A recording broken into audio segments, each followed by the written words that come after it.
Hello, everybody. Time for a life update. We are giving you a little peek at this adventure that we've been on over the last year. I know we've been really quiet, not very many videos, and after we posted the last one, everybody was like, "Where have you been?"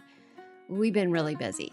So we ended up buying this piece of property in Oklahoma, and we have been working and developing it for the last year, and it has been a ton of work. So forgive me for no videos, but I promise videos are on the way now, and we're going to bring you guys along on this journey. It has been incredible. Tons of work, but we are so excited. We purchased about 3 acres, and we are going to build a tiny house village. So excited about it. I think it's a beautiful way to be able to showcase Sean's work. We all know how beautiful he can make something, and I love to design. So we're hoping to be able to build about 6 tiny houses here, as well as move the beautiful one we already have. So it has been a wild year, and we are so excited to be able to start to show all of this to you guys and for you to come along on this journey. So I'm going to try really hard to make a bunch of videos and catch you guys all up, because we actually do live in Oklahoma now. So as you can see, this is the piece of property that we ended up buying. There's about 3 acres here, and it has nothing on it when we purchased it. It had no water, had electricity to the side of it, no septic system, all of those good things. So it was basically a bare piece of property that we have had to put all of the utilities in to be able to live on it. So as you can see, the first thing that we did was we put in a fence along the south side of the property. And as you are watching, this ground is so hard. And poor Sean, he is such a trooper. I don't care. And I'm not going to tell you guys how old he is, but I will tell you he's not a spring chicken anymore. But he can work like nobody's business. And he has worked so hard to get this property ready. And you can see him with his little post driver. No, he did not rent one that did this. He did this all by hand. So he is such a worker, and I am totally blessed to be able to have him as my husband, because I could never have done this, not even close, without his work ethic and his determination. So we put in a little fence. This is our beautiful oak tree. As you can see, he is hard at it. We have a beautiful line of trees that we're also going to be able to show you guys as we go through this. There was actually some roads that went through the property, but we have basically taken some of those and used some of them, and other ones we're not going to use. We also decided that we were going to put in a gate to start, and that was one of the first things we did. So we had to rent the excavator. Yes, got us a little bit of rock. He dug the hole, put in the gate.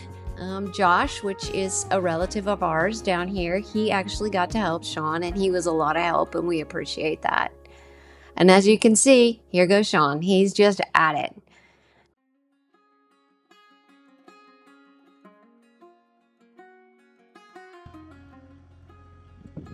And away he goes. He is actually filling that basin with rock to make sure that it's down really good, set good within the little trench that he dug. That's an actually wide base that goes with the gate that we got, and he has done a good job of getting it really, really level. Of course, if you guys know him by now, that's his thing. And when he's putting this rock in here, you can see him being very careful and gentle about how he gets it in here. Granted, I probably have sped this video up just a wee bit, so he's not quite that fast at doing it. But as you can see, he's making sure that he gets that trench filled in really, really good so that the gate doesn't move, because there's nothing worse than having a gate with saggy gates as you try to close them. And all these months later, it is still working properly. So obviously, as you guys know, he did it right the first time. Some of you might be wanting to know, why didn't we use concrete here? Well, there was no water on the property, so it was kind of hard to come up with a good concrete mix without any water. So we did what we could with the materials that we could resource at the time and put it in with the rock, and it's held very well. So we're really happy with the gate install. The wide base that we got with this gate, I think, has made this the key to it being very, very sturdy for us. And as you can see, he's just filling it in with the rock. He actually fills that whole thing in with the rock, and then you'll notice that he comes back and he does his nice little making it perfect kind of thing.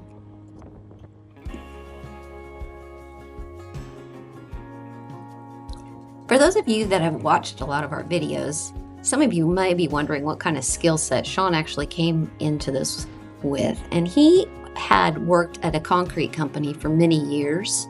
And so his job was to take care of all the equipment, make sure everything was running. He actually has a diesel mechanic degree. But he has been in this construction kind of world basically his entire life. And so when these kind of projects come up, he never even hesitates. He's just like, yeah, we're going to do this and this and this.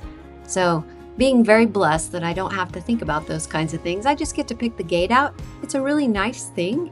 But I also appreciate the fact that he can just pick up a project and know where to start and know how to make it finished. And you can see we have the level on the gate. I'm sure none of you are surprised that have watched our videos that there's a level on the gate to make sure that it sits perfect. And you can see him adding rock to the ends of this to make sure that it stays in place so that we don't have that nice saggy gate kind of thing going on. But he is really masterful at running all these different kinds of machines and making them do the kinds of things that need to happen, spreading rock out, making it go in the right place, digging a hole where it needs to be dug. It's just amazing to watch, to be quite honest.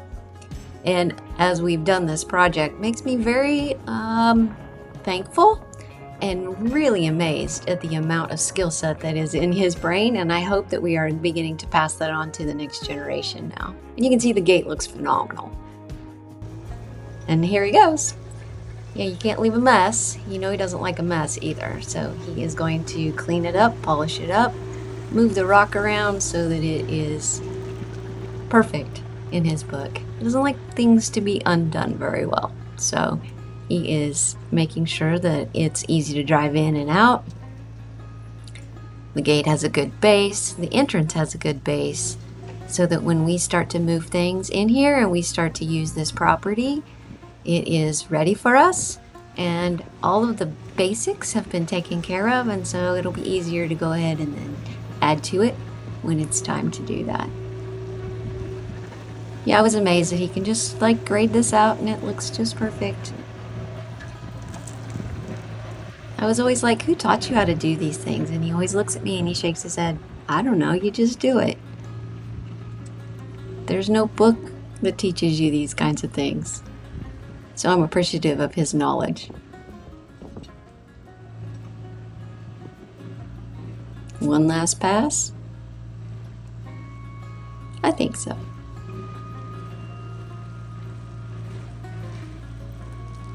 And then he comes and he does it the other direction, of course.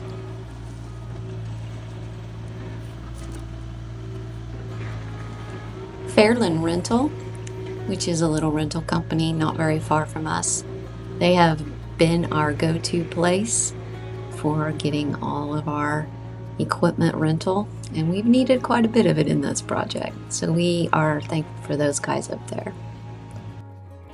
And here you can see he is making sure that the entrance looks good, it's usable.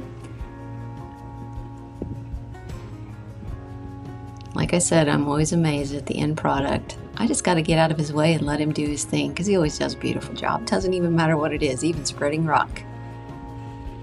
Thanks, honey.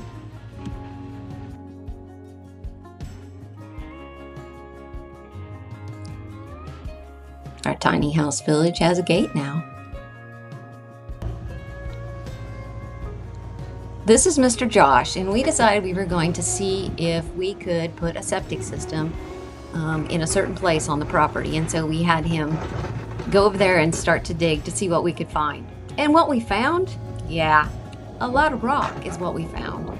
And so we found a rock shelf is what they call it. And so we realized that where we were going to put the septic system wasn't going to really be an option. So we had to go back to the drawing board and we started moving around the houses in relation to where we thought we could put the septic system. And so as you can see here, he is digging us out a hole and he found the big old layer of rock. And we since have been back through this, and there is literally about a foot of rock, and it's kind of a granite kind of rock, so it is almost impossible to get through without basically just chipping away at it. So we've learned a lot in this process so far. But the property, we got it all nice and mowed up, and it looked great before we left on this trip and headed back to Colorado to finish up a tiny house there. As you can see, I think that might be the spot that we use for the tiny house when we move it down here. So stay tuned, everybody. This is gonna be so much fun. You don't wanna miss any of these episodes. And here's a sneak peek. This is what we think we want it to look like when it's done. We'd love you guys' opinion. Throw your comments in. Tell us what you want to see, because we want you to come and visit us. Add your comments. We can't wait to see them. Make sure you subscribe so you'll be able to get a notification for the next one.